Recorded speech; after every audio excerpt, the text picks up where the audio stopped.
Welcome to వయ్య భక్తి channel. ఈరోజు వీడియోలో గుజరాత్లోని ద్వారకా సమీపంలో ఉన్న ద్వాదశ జ్యోతిర్లింగాలలో ఒకటైన నాగేశ్వర స్వామివారి ఆలయం గురించి తెలుసుకుందాం. నాగేశ్వర జ్యోతిర్లింగం 3 ముఖాల రుద్రాక్ష కలిగి ఉంటుంది. రుద్రాక్ష అంటే శివుని కన్నీరు అని చెబుతారు. ఈ ఆలయంలో 80 అడుగుల ఎత్తైన శివుని విగ్రహం ప్రధాన ఆకర్షణ కలిగి ఉంటుంది. నాగేశ్వర శివలింగం రాతితో తయారు చేయబడింది. దీనిని ద్వారకా శిల అని పిలుస్తారు.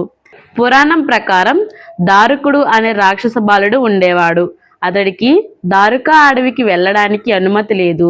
దారుకా వనంలో అనేక రకాల దివ్యమైన ఔషధాలు ఉండేవి.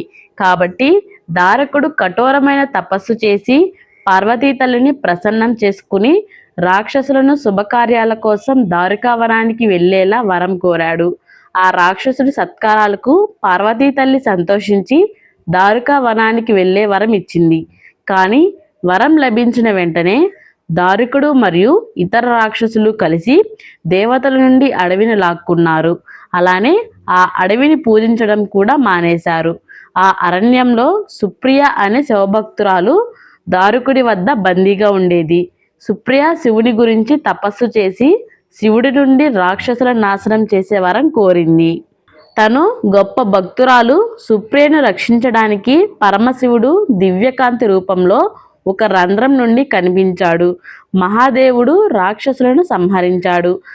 ఆశ్చర్యకరంగా రాక్షసుడే జ్యోతిర్లింగాన్ని పూజించి శివుడిని ఈ ప్రదేశంలో ఉండమని కోరాడు. శివుడు తన భక్తుని అభ్యర్థనను అంగీకరించి అక్కడే ఉండిపోయాడు. ఈ విధంగా జ్యోతిర్లింగ రూపంలో ఉన్న శివుడు నాగేశ్వరుడిగా పూజలు అందుకుంటున్నారు. శివుని యొక్క ఈ 10వ జ్యోతిర్లింగాన్ని ప్రజలు చాలా అద్భుతంగా మరియు అందంగా నిర్మించారు.